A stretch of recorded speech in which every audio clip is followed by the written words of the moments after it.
Welcome to the Fear and Greed Business Interview. I'm Sean Aylmer. The average pay for ASX100 CEOs fell last year to its lowest level recorded in almost a decade, but it's still 55 times average adult earnings, and bonuses have fallen too, coming down from the previous year's record highs. So is this a reflection of economic and business conditions, closer scrutiny by investors and boards, or perhaps a bit of both and a little bit more? Ed John is the Executive Manager Stewardship at the Australian Council of Superannuation Investors at ACSI. The report is CEO Pay in ASX 200 Company. It's AXI's longest running report. AXI itself is a group of 26 super funds who manage over $1 trillion in assets. On average, they own 10% of every company on the ASX 200. So Ed, I'm sure you know what you're talking about as a result. Welcome to Fear and Greed. Thanks, Sean. Nice to be here, and I hope we've developed some knowledge that we can share with you today. So let's take me through some of the key statistics. Just how much has the average realised CEO pay, and maybe you can explain what you mean by realised CEO pay, fallen since those pandemic highs? Yeah, absolutely. I guess to begin on that question of realised, as part of the study, we actually go beyond the numbers in annual reports to look at realised pay, which is effectively not only the fixed remuneration or cash-based remuneration received by executives, but the value of shares that they receive. So it's a little bit different to what appears in the statutory tables or in the annual reports of companies, but we see it as more accurate or closer to, again, what CEOs are earning in any 1 year. I'm just going to ask a question. So is this options, for example, if they haven't vested, is that included or not? No, only when they vest. Okay, only when they vest, and then it's actual share entitlements and things like that. That's right. So it starts to paint a much more accurate picture of the sort of value delivered. Yep. Again, we don't follow it through to the individual's tax circumstances or when they exercise options, but yeah, as soon as they sort of vest, they're included, which makes it much more accurate. Yeah. Okay. So what's happened? So I guess the key thing is the average pay for an ASX 100 CEO is still around $5 million per person. There's obviously a wide variation within the ASX 100. Again, as compared to the average adult earnings, that's about 55 times. But interestingly, compared to the prior year, that's fallen quite dramatically. So post-pandemic, we saw this kind of bonus catch-up in the prior year. And so average pay was sitting at about 98 times average adult earnings in the prior year. So it's gone from 98 to 55 over that period. So pretty dramatic drop. Yeah. Why? Is that about share prices or is it about remuneration? I think it's a mixture of both. So one thing we did see, so in 2020, at the beginning of the pandemic, we know about that sort of market volatility and that major drop in equity markets. There's a huge focus from investors then to say, hey, there's been a huge impact on superannuation accounts, on people's shareholdings, and boards really read the room. And so they zeroed out a lot of bonuses at the beginning of the pandemic in recognition of those conditions. But then in the following year, which is financial year 21, there was effectively a catch-up in bonuses. So trading conditions jumped, a lot of share prices jumped over that year. So bonuses sort of came back with a vengeance. And really the financial year we're looking at in this report is that year after. So flat at the beginning of the pandemic, the kind of bonus catch up, and this is a shift back down after that high. I think the report says that Alan Joyce from Qantas actually he was the only one of the top 100 that didn't receive a bonus. Is that right? That's right. There's a slight asterisk on that in terms of there is a deferred equity or a different type of equity arrangement which may vest in the current financial year. But yeah, he's the only one that sort of didn't receive an STI during the year. Okay, so generally for the other 99, are bonuses back at about normal levels then? They're a little bit lower. Again, hard to comment on the averages because in some companies it's very high. In some companies, almost like 100% of target becomes the expectation, whereas others it's probably a tougher scale. So they're generally lower than the longer term trend, but still around about 70% of maximum is your sort of median outcome. Stay with me, Ed. We'll be back in a moment.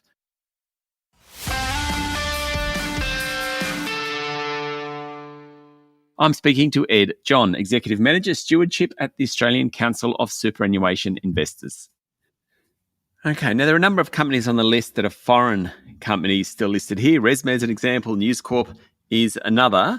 Do the pay of those foreign CEOs differ drastically from, I'm asking this question and I know how much the ResMed guy makes, so I think I know the answer, but does it differ drastically from local pay?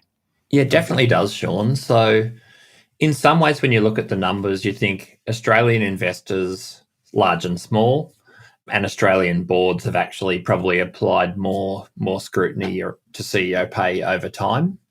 And there is a cultural element around CEO pay. So 3 of the highest paid CEOs in this year came from those US companies. And you often see, say, quantums of 30 or 40 or $50 million incentives come through in any one year, which I think differs from the Australian sample.